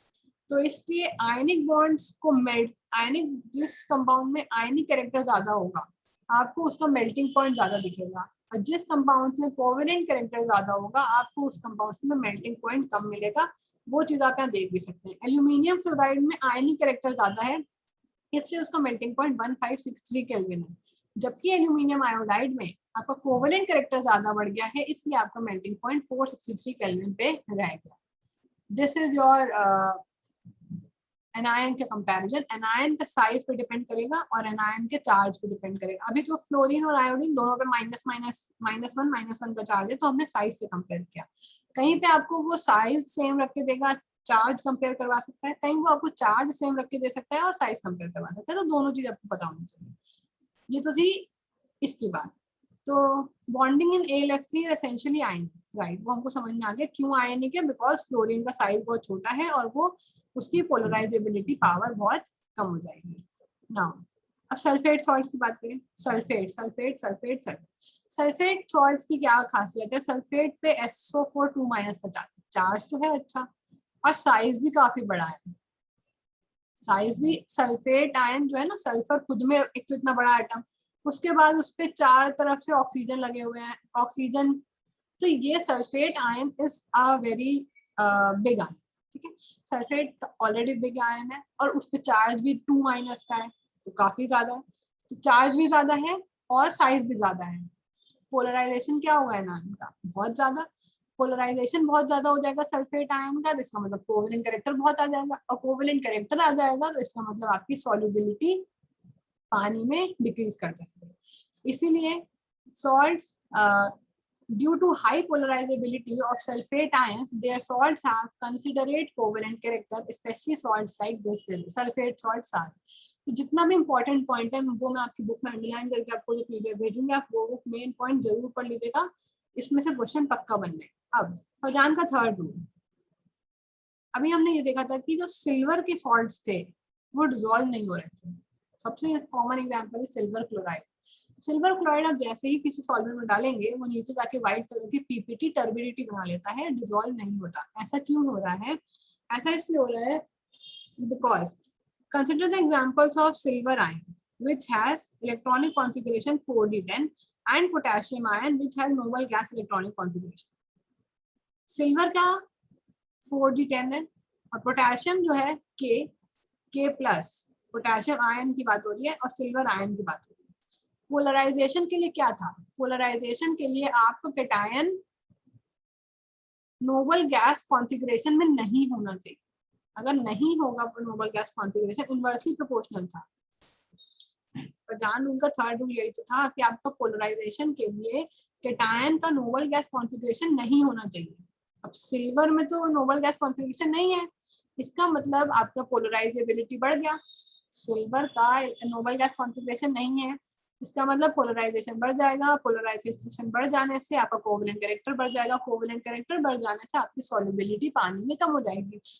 This is the reason why silver salts are very less soluble in water because they do not have noble gas configuration, and due to which it gets polarizes your anion and induces a covalent character in its bond, and therefore it is not soluble in water. Whereas potassium ion which has electronic configuration of noble gas, अब भाई noble gas बन गया मतलब polarisation कम हो जाएगा। Polarisation कम हो जाने से आयनिक कैरेक्टर ज्यादा रहेगा और आयनिक कैरेक्टर ज्यादा रहेगा तो इसका मतलब पोटेशियम के सॉल्ट्स का मेल्टिंग पॉइंट ज्यादा होगा और पानी में सॉल्युबिलिटी भी ज्यादा होगी। The charge density and ionic radius of silver ion are compare, ये सब छोड़ दीजिए, सीधे से यहाँ पे आइए। Therefore, their salts should also have close melting point, but it is observed that melting point of AgCl is considerably lower than that of potassium chloride. Obvious बात है, जब AgCl में आपका Ag में नोबल गैस कॉन्फ्लिक्शन नहीं है, इसका मतलब वो पोलराइजेशन कर रहा है, कोवेलेंट कैरेक्टर लेके आ रहा है अपने अंदर, और कोवेलेंट कैरेक्टर लाते ही बॉन्डिंग वीक हो जाती है, और बॉन्डिंग वीक का मतलब है आपकी मेल्टिंग पॉइंट कम हो जाएगी। वहीं KCl में पोटेशियम आयन कैटायन के पास नोबल गैस कॉन्फिगरेशन है, आयनिक बॉन्डिंग रहेगी ज्यादा और आपके पास मेल्टिंग पॉइंट ज्यादा होगा। So melting point of AgCl is lower than that of potassium chloride. समझ में आ गई बात? The melting points of AgCl and KCl भाई बहुत ज्यादा डिफरेंस है। आप यहाँ देखिए, एक का 445 डिग्री सेल्सियस है, एक का 770 डिग्री सेल्सियस है। सिर्फ एक पोलराइजेशन से आपके मेल्टिंग पॉइंट में सॉल्युबिलिटी में जमीन आसमान का अंतर आ जाए, क्योंकि आयनिक बॉन्ड प्योर बॉन्ड है ही नहीं उसके अंदर।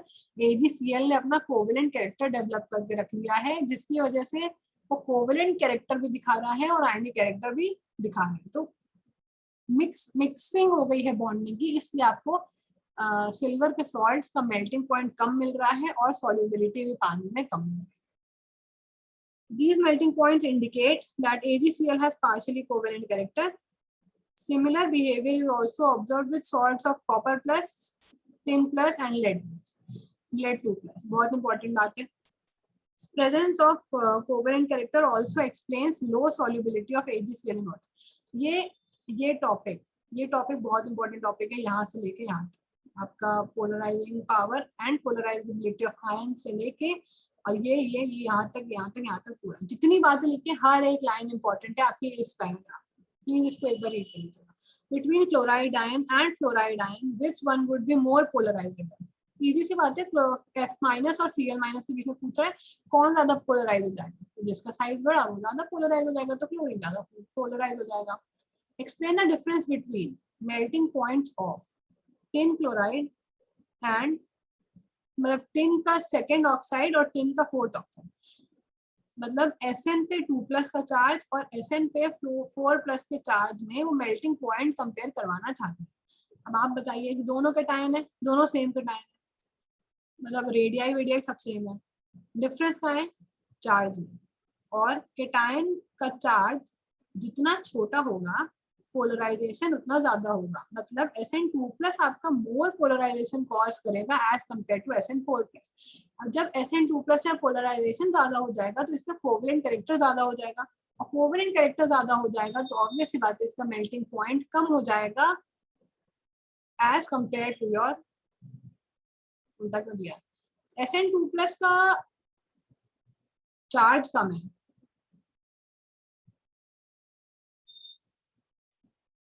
चार्ज ज्यादा होना चाहिए ना, हाँ ठीक है, मैंने उल्टा बोल दिया, सॉरी। जितना ज्यादा आपका चार्ज होगा कैटायन पे उतना ज्यादा पोलराइजेशन होगा, और जितना ज्यादा पोलराइजेशन होगा उतना ज्यादा कोवेलेंट कैरेक्टर आएगा। साइज छोटा होना चाहिए और चार्ज ज्यादा होना चाहिए। साइज को क्या ही कंपेयर करें, Sn दोनों ही Sn है, तो साइज ऑलमोस्ट सेम होगा, तो बात चार्ज पे आएगी। जितना ज्यादा चार्ज होगा उतना ज्यादा आपका पोलराइजेशन होगा। Sn4+ में ज्यादा चार्ज है, ज्यादा पोलराइजेशन होगा, ज्यादा कोवेलेंट कैरेक्टर आएगा, तो मेल्टिंग पॉइंट कम हो जाएगा। तो वही चीज है, Sn4+ वाले में मेल्टिंग पॉइंट बहुत कम है और इसका मेल्टिंग पॉइंट जो है काफी ज्यादा है। तो दिस इज द डिफरेंस। आपको ये सब कुछ जो है 50 मिनट से समझाना।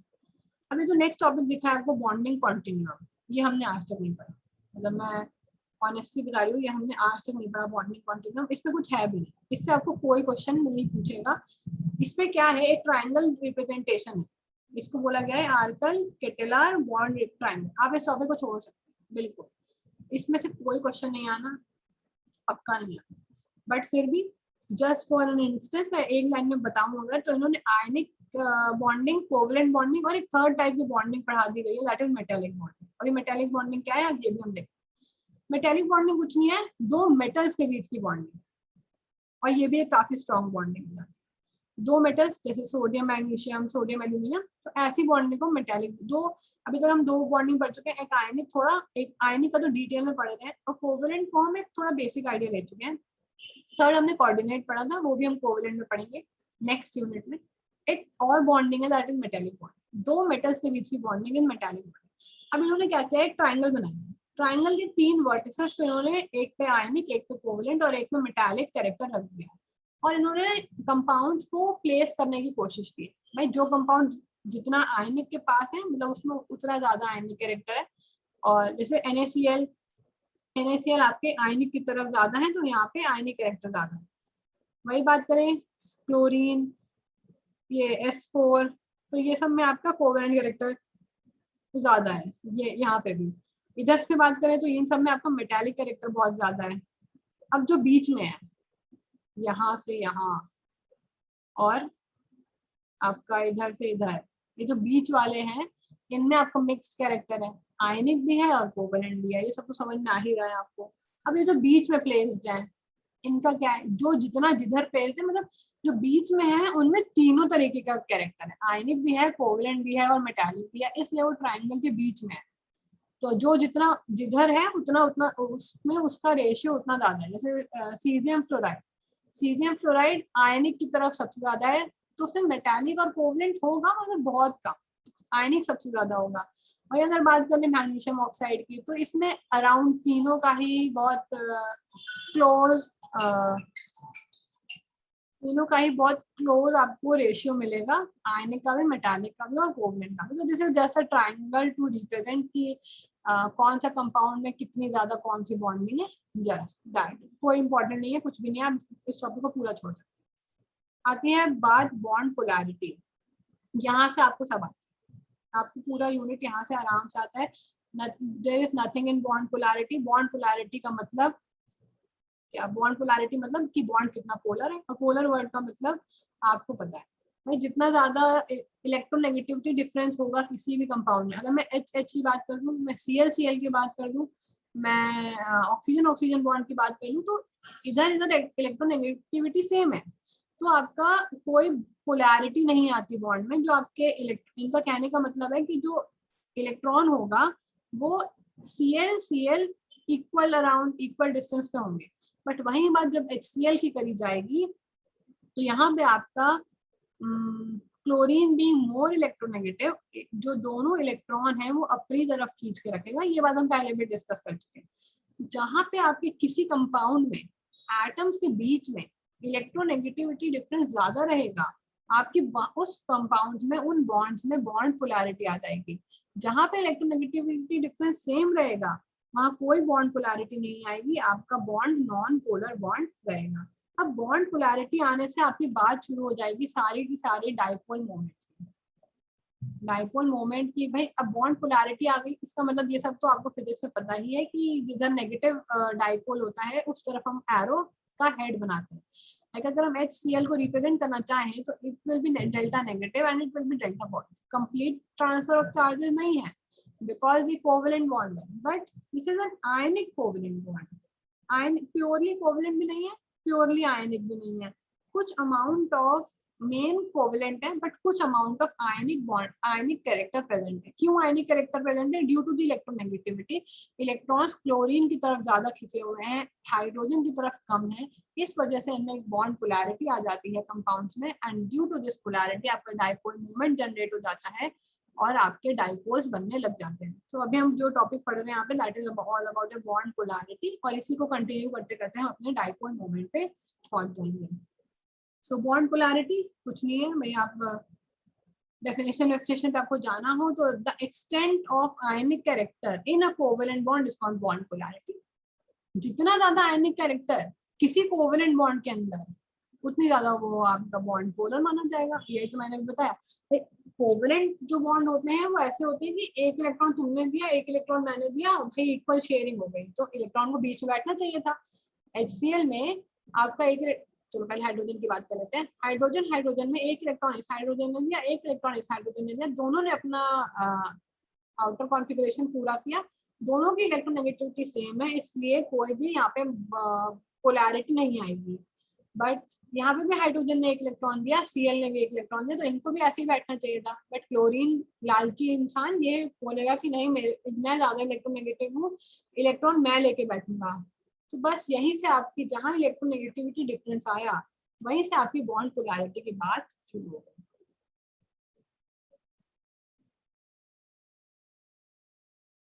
Bond polarity is a measure. Bond polarity is a measure of how equally or unequally the electrons in any chemical bond are shared. तो ये बहुत इजी चीज है, ये सब आपको पता है। जहाँ इलेक्ट्रोनेगेटिविटी आएगी वहाँ बॉन्ड पोलैरिटी आएगी। ये सब मैंने आपको 2-3 लाइन में समझा दिया है, कोई बहुत बड़ी चीजें नहीं लिखी है इसके अंदर। आपको रीडिंग करने की इस टॉपिक में जरूरत नहीं है, जहाँ जरूरत थी मैंने आपको बताया। वहाँ फजान रूल और पोलराइजिंग पोलराइजिंग पावर एक बार जरूर रीड करके जाइएगा, क्वेश्चन पक्का मिलेगा। इक्वल एंड ये मैंने बता दी। भाई क्लोरीन क्लोरीन जब बॉन्ड है तो दोनों इलेक्ट्रॉन बीच में बैठे हुए हैं, बिकॉज दोनों की इलेक्ट्रोनेगेटिविटी सेम है। पर जहाँ HCl की बारी आई तो दोनों इलेक्ट्रॉन क्लोरीन अपनी तरफ खींच के बैठ गया, तो आपको इलेक्ट्रॉन क्लाउड दिखाया गया है। Cl क्लोरीन क्लोरीन में आपकी कोई बॉन्ड पोलैरिटी नहीं है, जितना इलेक्ट्रॉन क्लाउड इस Cl पे है उतना ही इलेक्ट्रॉन क्लाउड इस Cl पे है।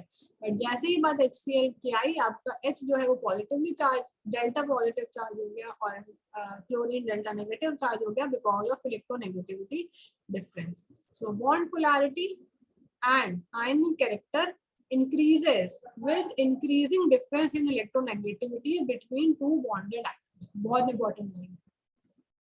बॉन्ड पोलैरिटी कब बढ़ेगी? जब आयनिक कैरेक्टर आएगा। आयनिक कैरेक्टर कब आएगा? जब आपकी डिफरेंस जो होगा दोनों एटम की इलेक्ट्रोनेगेटिविटी में वो ज्यादा होगा, तब आपका आयनिक कैरेक्टर आएगा, और जितना ज्यादा आयनिक कैरेक्टर उतना ज्यादा आपकी बॉन्ड में पोलैरिटी आ जाएगी। Now it comes to dipole moments. अब हमको अगर क्योंकि इलेक्ट्रोनेगेटिविटी हम उतनी इजीली मेजर नहीं कर सकते। इलेक्ट्रोनेगेटिविटी मैंने आपको एक पॉलिंग स्केल ऊपर दिखाई थी, जहाँ पे पॉलिंग ने इलेक्ट्रोनेगेटिविटी बताई है। हाँ मैंने कहा था फ्लोरीन की याद रखिएगा सबसे ज्यादा होती है, दैट इज 4। ठीक है, तो इलेक्ट्रोनेगेटिविटी का कंपेरेबल प्रॉपर्टी कि भाई इसकी ज्यादा है उसकी कम है, तो इसलिए हम जो भी पोलैरिटी मेजर करने जाते हैं वो हम अपने डायपोल मोमेंट से मेजर कर लेते हैं। डायपोल मोमेंट फिजिक्स में भर भर के होता है, मुझे पता है, तो आपको डायपोल मोमेंट के बारे में मैं क्या बताऊं, आपको मेरे से ज्यादा अच्छे से आता है। Dipole moment can occur between two ions in ionic bond और between atoms in covalent bond. The dipole moment is a measure of polarity of the molecule. ये सब कोई नई बातें नहीं है, ये फॉर्मूला आपको पता है। Dipole moment is equal to distance into charge. ये सब आपको पता है, ये सब पता है आपको, इसमें मुझे कुछ नहीं बताना है। आपको डायपोल मोमेंट निकालने को बोलेगा, आपको इसकी डी बाई यूनिट भी पता है। ये सब आपको पता है, मैं क्या बताऊं, मैं नहीं पढ़ा रही ये सब, मतलब आपको मेरे से ज्यादा अच्छे से आता है ये सब, तो मैं क्यों भी बताऊं ये सब। सो ये सब म्यू को निकालना ये सब आता है, ये सब पता है आपको, ये सब भी पता है आपको।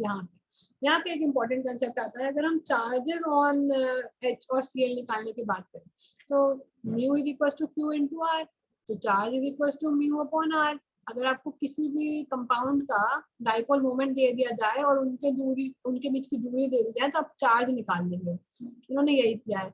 इन्होंने HCl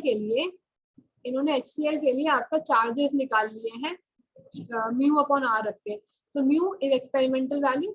for example the experimentally measured dipole moment of HCl is 1.07 d/, and bond length भी दे दी है दोनों के बीच के। तो बॉन्ड लेंथ मतलब दोनों के बीच का डिस्टेंस, यानी H होगा Cl होगा, इन दोनों के बीच की बॉन्ड लेंथ, ये लेंथ यही तो है इन दोनों के बीच का distance.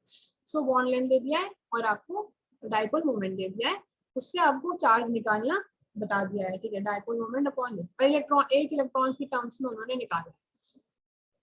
So they have converted Debye to coulomb first, तो डी बाय को कूलम में कन्वर्ट करना ये भी आपको आता ही होगा। देन कूलम में कन्वर्ट करके उन्होंने एक इलेक्ट्रॉन के चार्ज से कंपेयर किया है। तो जो हाइड्रोजन का चार्ज आया है वो आया है 0.175 इंटू चार्ज ऑफ इलेक्ट्रॉन। मतलब हाइड्रोजन पे एक इलेक्ट्रॉन से कम चार्ज है। हाइड्रोजन पे एक इलेक्ट्रॉन से जब आप इसको मल्टीप्लाई करेंगे तो वो वैल्यू कम हो जाएगी इलेक्ट्रॉन ऑफ चार्ज से। तो चार्ज कम है, charges on the atoms are less than a full electronic charge. Therefore, we can conclude that HCl bond is a polar covalent bond rather than pure ionic bond. तो पूरे charges नहीं है, ये नहीं है कि अगर H प्लस है और Cl माइनस पूरा पूरा नहीं बन रहा है। अगर एक पूरा चार्ज बना होता तो इसके पूरे इलेक्ट्रॉन का चार्ज आता ना, that is equal to 1.6 into 10 to the power minus 19 coulomb. एक पूरा कंप्लीट चार्ज आता और H प्लस पे उतना ही प्रोटॉन का चार्ज आता, बट नहीं आ रहा है, उससे कम चार्ज आ रहे हैं। इसका मतलब है कि कंप्लीट ट्रांसफर ऑफ चार्जेस नहीं हुए हैं, कंप्लीट ट्रांसफर ऑफ इलेक्ट्रॉन नहीं हुआ है, जिसकी वजह से ये पता चलता है कि HCl bond is a covalent bond पहली बात, पर polar covalent bond. Why polar? Because electronegativity का डिफरेंस है, क्लोरीन ज्यादा इलेक्ट्रोनेगेटिव है rather than pure ionic bond. Pure ionic भी नहीं है, कोवेलेंट है और पोलर कोवेलेंट है। बस यहाँ पे यही सब कुछ है कि आपको डाइपोल मोमेंट पता होना चाहिए क्या होता है, जैसे वेक्टर क्वांटिटी वगैरह वगैरह वो सब आपको सब पता है। Now just question, the dipole moment and bond distance in hydrogen iodide are this and this, calculate magnitude of charges on hydrogen and iodide, compare with the result with the charge of an electron. Easy है, आप आराम से कर देंगे। Dipole moment दिया है, dy में दिया है, तो आपको बस इसे dy से आपको कूलम में कन्वर्ट करना पड़ेगा, एंड उसकी जो लेंथ दी है वो भी दी हुई है, तो आपको इसे मीटर में रखना पड़ेगा बिकॉज कूलम मीटर में कन्वर्ट कंपेयर करेंगे। मैग्नीट्यूड ऑफ चार्जेस हाइड्रोजन और आयोडाइड के आप पे निकल आएंगे, Q equals to mu upon d, या d क्या एक डिस्टेंस r ही रखा है तो r ही रख लेते हैं।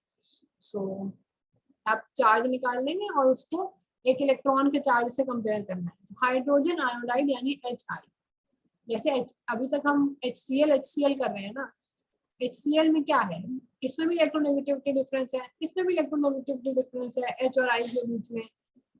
आयोडीन और हाइड्रोजन में इलेक्ट्रोनेगेटिविटी डिफरेंस आप पॉलिंग वाली टेबल से भी कंपेयर कर सकते हैं। तो जितना ज्यादा इलेक्ट्रोनेगेटिविटी डिफरेंस होगा आपके चार्जेस इतने ज्यादा आएंगे, और जितना कम इलेक्ट्रोनेगेटिविटी डिफरेंस होगा मतलब कोवेलेंट कैरेक्टर का ज्यादा हो जाएगा, तो आपके एक इलेक्ट्रॉन से चार्जेस बहुत कम आएगा। एक इलेक्ट्रॉन के चार्ज से कंपेयर करना, जितना करीब आपका चार्ज आएगा किसी एटम पे इलेक्ट्रॉन के जितना करीब, इसका मतलब आपका उतना ज्यादा आयनिक कैरेक्टर है, और जितना कम चार्ज आएगा as compare to charge of an electron आपका उतना ज्यादा कोवेलेंट कैरेक्टर है।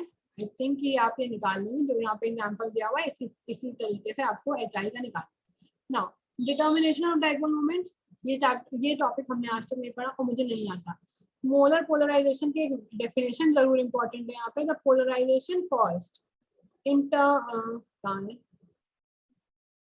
the polarization so caused is quantified in terms of molar polarization, which is the polarization for 1 mole of substance. बस polarization of a 1 mole of substance is called molar polarization, which is represented as PM। मैंने आज तक नहीं पढ़ा, मैंने पहली बार आपकी book में देखा है। मुझे ये सब मैंने ये इक्वेशंस आज तक नहीं देखी, आपको याद हो जाए तो ठीक है, आना छोड़ दीजिएगा। ये इक्वेशन इंपॉर्टेंट, बस आपको ये इक्वेशन अगर ध्यान रहे तो इस पे क्वेश्चन आया है, नहीं ध्यान रहे तो छोड़ दीजिएगा। ये भी इंपॉर्टेंट, मतलब मुझे नहीं आता ये सब, ये परमिटिविटी स्पेस और वैक्यूम वाला, ये मीडियम वाला, ये हमने कभी नहीं पढ़ा।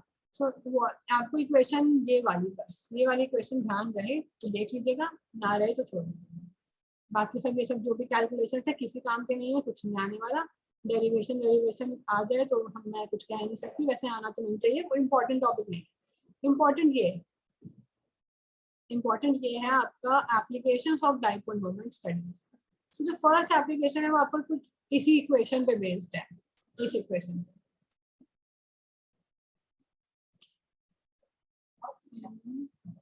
नहीं, इस इक्वेशन पे जो फर्स्ट आपका एप्लीकेशन है डाइपोल मोमेंट का, उन्होंने एक ग्राफ बनाया है PM वर्सेस 1/T। ये टेम्परेचर है T, ये क्या है, ये बोल्ट्जमैन कांस्टेंट है। आई थिंक ये तो ये होता है फिजिक्स में बोल्ट्जमैन कांस्टेंट, और ये आपका एवोगाड्रो नंबर है, ये आपका परमिटिव वाला स्पेस वाला चीज है, और ये अल्फा क्या है, अल्फा है आपका पोलराइजेबिलिटी। तो ठीक है, अगर आपको वैल्यू दी हो, कुछ पूछे तो आपको अगर इक्वेशन ध्यान होगी तो आप पुट करके निकाल लेंगे, और नहीं तो फिर आप छोड़ दीजिएगा। बस यहाँ पे इन्होंने ग्राफ प्लॉट किया है PM वर्सेस 1/T, और इस ग्राफ में इन्होंने स्लोप कंपेयर किया है। तो स्लोप जो है आप देख रहे हैं कि अगर हम PM वर्सेस 1/T प्लॉट करेंगे, सो ये सब जो आपका स्लोप है, स्लोप की जो value that is all positive. तो यानी कि अगर आपका स्लोप जितना पॉजिटिव आएगा इस ग्राफ में, आपकी पोलराइजेशन उतनी ज्यादा होगी, और स्लोप जितना कम आएगा आपकी पोलराइजेशन उतना कम होगी। बस ये पहली आपकी वो है एप्लीकेशन। तो पीएम वर्सेस 1/T का ग्राफ आप देख रहे हैं, HCl और CH3Cl और CCl4, इन्होंने 3 कंपाउंड्स कंपेयर किए हैं, HCl, CH3Cl and CCl4, right. HCl और CH3Cl में आपके स्लोप पॉजिटिव आ रहे हैं, लेकिन CCl4 के केस में आपका स्लोप जो है वो 0 आ रहा है। It is almost parallel to x-axis. That means CCl4 is a covalent compound and not a polarizable compound. यानी कि क्यों नहीं है, हमको तो दिख रहा है भाई कार्बन से 4 क्लोरीन लगे हैं, 4 क्लोरीन तो 4 मतलब बहुत ज्यादा इलेक्ट्रोनेगेटिव है कार्बन से, तो होना चाहिए था, लेकिन स्ट्रक्चर भी तो देखिए ऐसे है। CCl4 चारों तरफ से इक्वल लग रहा है, जितना ये खींचेगा उतना ही इधर से ये खींचेगा, डायपोल मोमेंट कैंसिल हो जाएगा, जितना ऊपर खींचेगा जितना नीचे खींचेगा डायपोल मोमेंट कैंसिल हो जाएगा। इसलिए CCl4 is a non-polar compound, but HCl and CH3Cl are polar compounds. Therefore, CH3Cl and HCl are having positive slope, whereas CCl4 is having almost zero slope. So ये पहला application है। दूसरा is most important, ये percentage आयनिक character. Percentage आयनिक character कि किसी compound में, किसी covalent bond में कितना परसेंटेज ऑफ आयनिक कैरेक्टर है, ये क्वेश्चन आएगा। और उसके लिए आपको ये फॉर्मूला प्लीज नोट्स में जरूर लिख लीजिएगा, बहुत important formula. Percentage ionic character is mu observed upon mu calculated into 100। Mu observe मतलब ये एक्सपेरिमेंटल वैल्यू होगी, म्यू कैलकुलेटेड जो हम यही सब फॉर्मूला लगा के जो हम ऊपर उन्होंने कैलकुलेट किया है, मोलर पोलराइजेशन वगैरह वो सब, तो observe upon calculated into 100 that will give you percentage ionic character, किसी बॉन्ड में कितना ज्यादा आयनिक कैरेक्टर प्रेजेंट है। सो इन्होंने HCl के केस में आपको कंपेयर करके दिखाया है। म्यू ऑब्जर्व जो कि एक्सपेरिमेंटल वैल्यू है, सो म्यू ऑब्जर्व की वैल्यू उन्होंने एक्सपेरिमेंटल वैल्यू दे दी है। उसके बाद म्यू कैलकुलेटेड, तो म्यू कैलकुलेटेड उन्होंने कैलकुलेट किया है किससे, उससे म्यू इक्वल टू QR से। तो चार्ज हमें पता है एक हाइड्रोजन एटम पे उस पे, और हमें डिस्टेंस पता है, डिस्टेंस 127.5 पिकोमीटर, और मैग्नीट्यूड ऑफ चार्ज भी हमें हाइड्रोजन एटम पे पता है। तो चार्ज और डिस्टेंस रख के हमने ये म्यू हमने कैलकुलेट किया है, और ये म्यू हमारा एक्सपेरिमेंटल वैल्यू आई है। तो mu experimental upon mu calculated into 100 will give you percentage ionic character. तो मैंने बोला था कि HCl is not a pure ionic bond and not a pure covalent bond. HCl के अंदर 17.5% आपका आयनिक कैरेक्टर प्रेजेंट है, बाकी कोवेलेंट कैरेक्टर प्रेजेंट। 17.5% आयनिक कैरेक्टर क्यों आया? ये आया सिर्फ आपकी क्लोरीन की ज्यादा इलेक्ट्रोनेगेटिविटी की वजह से बॉन्ड पोलर हो गया, और बॉन्ड पोलर हो गया मतलब आयनिक कैरेक्टर आ गया बॉन्ड के अंदर। तो परसेंटेज आयनिक कैरेक्टर वो आपको ऑब्जर्व वैल्यू, कैलकुलेटेड वैल्यू हो सकता है वो ऐसे देगा क्वेश्चन, ऑब्जर्व वैल्यू तो देगा, कैलकुलेटेड में वो आपको खुद से कैलकुलेट भी करवा सकता है, वो चार्ज देके और रेडियस देके और आपको खुद कैलकुलेट करके खुद वैल्यूज पुट करके कूलम मीटर, अगर न्यू ऑब्जर्व जिस, ये सब तो आपको पता है, न्यू ऑब्जर्व जिस यूनिट में दिया होगा उसी यूनिट में आप अपना न्यू कैलकुलेटर रख लीजिएगा और आपका आंसर सामने। Now structure elucidation. Structure elucidation मतलब अगर आपको किसी कंपाउंड का डायपोल मोमेंट दिया हो तो क्या आप उसका स्ट्रक्चर बता पाएंगे कैसा होगा? तो हाँ, तो ये वाली क्वेश्चन आपको पता है, ये सब वो जो पैरेललोग्राम लॉ वॉस निकलता है कि μ2 क्या है, μ1 क्या है, म्यू क्या है। Mu is your overall dipole moment, overall मतलब वो पूरे कंपाउंड का डायपोल मोमेंट है। एंड μ1 क्या है? μ1 आपका, ये हम जो बात करने जा रहे हैं only for try atomic molecules, ये जो फॉर्मूला है only for try atomic molecule. Try atomic molecule में दो तरफ से बॉन्डिंग होगी। अगर हम वाटर की बात करें तो वाटर ऐसा दिखता है, एक ये बॉन्ड है एक ये बॉन्ड है। μ1 इज फॉर मतलब डायपोल मोमेंट है एक bond, μ1 is dipole moment of one bond pair, एक बॉन्ड का, क्योंकि ट्राइटॉमिक की बात करें 3 ही बॉन्ड होंगे। और μ2 is dipole moment of second bond. बस आपको ये वैल्यू ये फॉर्मूले में रखना है आपको थीटा। जनरली वो आपसे थीटा निकलवाएगा कि बताओ जो दोनों बॉन्ड्स हैं उनके बीच में एंगल कितना होगा। तो कोई बड़ी बात नहीं है, इन्होंने म्यू1 म्यू2 को इक्वल रख दिया है, क्योंकि अगर हम जनरली जो ट्राइटोमिक मॉलिक्यूल है, अगर हम CO2 की बात करें तो CO2 कुछ ऐसा दिख रहा होगा, मतलब इधर भी CO बॉन्ड होगा, इधर भी CO बॉन्ड होगा, तो जितना डाइपोल मोमेंट इधर आएगा उतना ही इधर आएगा, तो कोई डिफरेंस नहीं आएगा। वाटर की बात करें, वाटर में भी कुछ ऐसा ही होगा आपका, इधर OH बॉन्ड है, इधर भी OH बॉन्ड है, तो आपकी वैल्यू सेम आनी है। इन्होंने कोई ऐसा कंपाउंड नहीं लिया है लाइक HCN, ये भी ट्राइटोमिक है, बट ये नहीं ले रहे हैं बिकॉज इसमें S और कार्बन और नाइट्रोजन बीच में अलग अलग बॉन्ड निकाले हैं। इतनी कॉम्प्लेक्सिटी में हम कैलकुलेशंस कर नहीं पाएंगे, तो इन्होंने सिर्फ ऐसे एग्जांपल के लिए फॉर्मूला निकाल दिया है जिसमें आपको ट्राइटोमिक मॉलिक्यूल हो और उसमें भी 2 एटम आपके सेम हो। उसके लिए इन्होंने म्यू1 और म्यू2 को बराबर रखिए, एक ही म्यू1 मान लिया है, और ये म्यू है ये आपका ओवरऑल डाइपोल मोमेंट है, और ये जो म्यू1 है ये आपका किसी भी एक तरफ का बॉन्ड का आप डाइपोल ले सकते हैं। और इसकी हेल्प से आपको अपना डाइपोल मोमेंट दिया होगा तो आपको थीटा कैलकुलेट करके बताना है, स्ट्रक्चर इल्यूसिडेट करना है, बहुत इजी है। बहुत इजी का मतलब है कि अगर CO2 की बात करें, पहला कंपाउंड है CO2, सो CO2 के लिए आपको पता है CO2 का स्ट्रक्चर पहली बात तो आपको पता होना चाहिए, ये कुछ ऐसा दिखता है, वो आपसे एंगल निकलवाएगा। Let us take the structure of CO2, the dipole moment उसने आपको ये दे दिया। अब आपको नहीं पता कि CO2 का स्ट्रक्चर ऐसा होता है, बस आपको ये पता है कि 2 CO बॉन्ड हो, बस उसने आपको C डबल बॉन्ड O का डाइपोल मोमेंट दे दिया। आप रखिए इस वैल्यू को, और but the dipole moment of overall 0 दे दिया, तो ओवरऑल डाइपोल मोमेंट दे देगा, एक बॉन्ड का डाइपोल मोमेंट दे देगा, सब रख वक्त के आपको एंगल निकालना है, एंगल आपको 180 डिग्री आ गया। इसका मतलब यहाँ से आपको पता चला जो 2 CO डबल बॉन्ड है उनके बीच में आपका 180 डिग्री का एंगल बन रहा है, मतलब ये कंपाउंड लीनियर है। आपको अपना डाइपोल मोमेंट की हेल्प से स्ट्रक्चर पता चल गया, स्ट्रक्चर का मतलब आपको एंगल पता चल गया दोनों बॉन्ड के बीच का, तो यही आपको हर क्वेश्चन में करवाना है। नेक्स्ट एग्जाम्पल उन्होंने वाटर का दिया है, इसमें भी कोई दिक्कत नहीं है, उसका वाटर का उसने आपको ओवरऑल वाला वो दे दिया है डाइपोल मोमेंट, ये OH वाला है, ये जो फर्स्ट है ये म्यू OH है, और जो सेकंड है ये ओवरऑल है। तो बस आपको ओवरऑल रखना है, एक बॉन्ड का रखना है, cos थीटा निकालना है, आपका जो थीटा आएगा वो आएगा 104 डिग्री। तो 104 डिग्री का मतलब है कि आपका जो वाटर है वो लीनियर नहीं है, और दोनों के बीच में आपका 104 डिग्री का एंगल बन रहा है, ये आपको डाइपोल मोमेंट बताएगा।